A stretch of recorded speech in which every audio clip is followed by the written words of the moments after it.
Imagine, if you will, driving along the road in your lovely Range Rover. Disaster happens. The triangle of doom appears on your dashboard. Restricted performance. Oh, balls. You can obviously clear it by pressing the OK button on the steering wheel. The restricted performance goes, but that little triangle of doom is still sitting there. Now, it's happened twice on this car. It happened well over a year ago. I was following my dad on the motorway going back over to their house. Put my foot down a little bit and restricted performance came up. I did do a video at the time and it was probably the same fault as this one, I can't remember. Anyway, we was going over to Limoges the other day and I did put a short video out on this. It's been so wet and miserable. It was appalling conditions and I was following this lorry, got onto a bit of dual carriageway. I thought, I'm just going to put my foot down, we'll overtake. No other traffic about. Halfway past the lorry, bong, triangle of doom, restricted performance. Bollocks. Same fault. It is P132B-21. Something to do with the turbo boost. Now that code can be quite a few faults. The worst one on the list, which I'm hoping, fingers crossed, is it's not going to be that, is the rocker cover stroke inlet manifold. All combined on these. We've got two, one either side. Don't fancy changing those. We are still a fairly low mileage car. This has only done about 80,000 miles. Another fault it could be is the intercool hoses. Now I've got silicone ones on the top, but I haven't done the ones underneath. Hopefully it's not those. Or it could be the turbo actuators. Now these 3.6 TDV8s have got two turbos, one either side. They're variable vane. So what's that? You've got an actuator on each turbo that opens and closes, goes up and down on rods, and it opens vanes up. I'll put a bit of a diagram, I'll put it on the screen here. The vanes open and close as and when it wants more boost, less boost. I think a lot of that is to help them get through factory set emissions that, you know, governments set when the cars are new. And it obviously helps with the boost curve, this, that and the other. They're, I wouldn't say fairly exposed, but they are slightly exposed on these. And I think Land Rover did actually do some modified actuator rods which were made out of stainless steel. So in today's episode, we've got some WD-40, we've got some 3-in-1 oil, and a coat hanger with a hook on the end of it. I'm going to get underneath the car, see if the actuators, I've got the bore scope out here, I'll send the bore scope up and see if we can see anything. I'll see if I can move the actuator rods with this coat hanger, all the way up, all the way down. Now they do cycle. When you put the ignition on, they cycle all the way one way, all the way the other, and they settle back in the middle somewhere. We're going to see if they're all seized up. Potentially, fingers crossed, it'll be an easy fix. It could even be some electronic side of things as well, because the actuators are obviously electronic. Anyway, let's get under the car. We're going to jack it up, put some axle stands under it. And apparently I can see these without taking any engine covers off, so we'll keep our fingers crossed for that one as well. And just as a side note, I have put some of this in the car. This is Win's Nettoyant Turbo and EGR Diesel. This is Specialist. Now, it was advertised as a new formula. Hey, what a load of crap. It's supposed to clean out your EGR valves and your turbo and the vanes on your turbo. Obviously the variable vane side of your turbo is on the exhaust side, so if your EGRs are still connected and doing what they should do, they're not on this car, they can gum the turbo up quite a bit. So I've put some of that in the fuel tank. We filled it up the other day. I'll put a whole thing of that in it. I don't really know what this does. I read on the internet that it's like putting V-power diesel in, so whether it just burns a bit hotter or something and it sort of cleans out, does a bit of a de-coke, I don't know. If you know, let me know in the comment section below. Anyway, let's crack on with this car.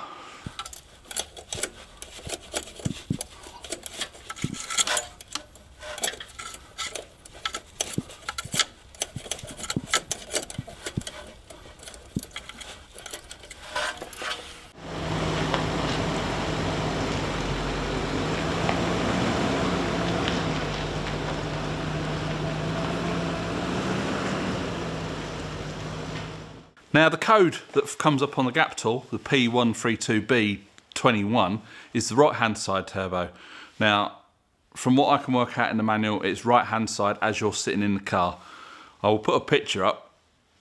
In the Land Rover Workshop manual, it shows the right hand turbo with the flywheel behind it. So I'm assuming that is obviously on our car, the passenger side. That's the one where the fault was. There is a little bit of rust on it. Now the one on the driver's side, the left hand turbo, I can't even bloody see that. I have done some searching on the internet. Perhaps I'm just not getting the car up high enough.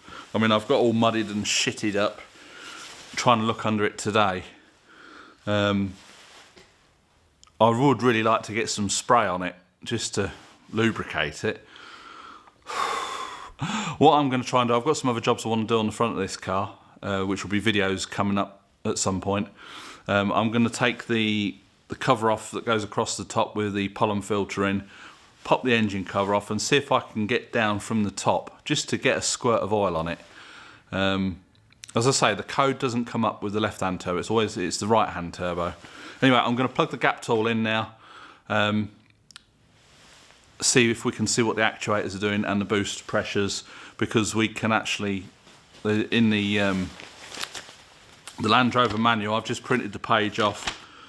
There's a procedure that we can do that tells you if the actuators are so many percent and if they're both working at the same. Let's get in the car and have a quick look anyway.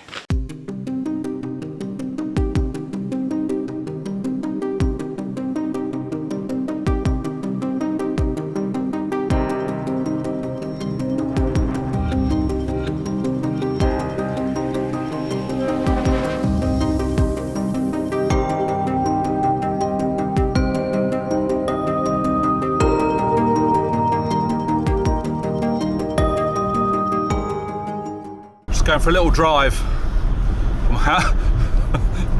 I'm not really set up for driving video today. Done the GAP tool, both actuators are pretty much acting equally. They're not going to the same values that it says in the Land Rover manual, but that Land Rover manual was 2007 up to 2009. This is 2010, and I appreciate it's the same engine, but I'll have to look in the 2010 to 12 manual that covers the 3.6 and the 4.4, see what the values are for that. Yeah, I'm just having a little steady drive around, let the engine warm up, and then we'll boot it a couple of times and see what happens.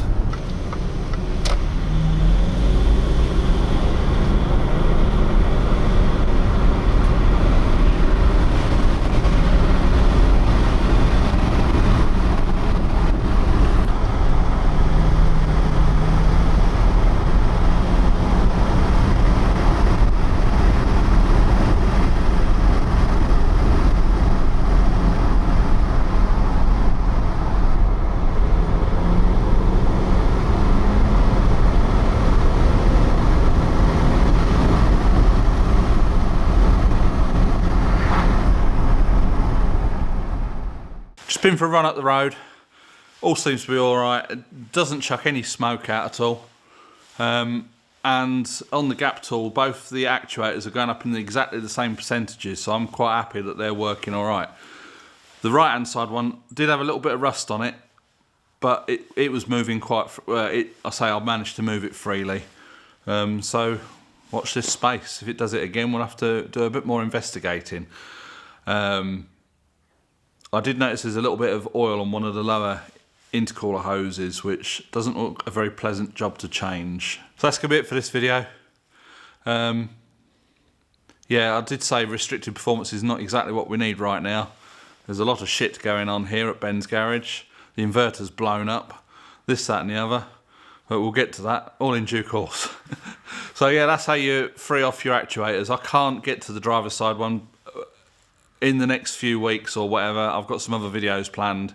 I'm going to see if I can get to the top of it and just squirt a bit of spray on it and see what happens. So, hope you enjoyed this video. Please give it a big thumbs up. Subscribe if you haven't already, and we'll catch you in the next one.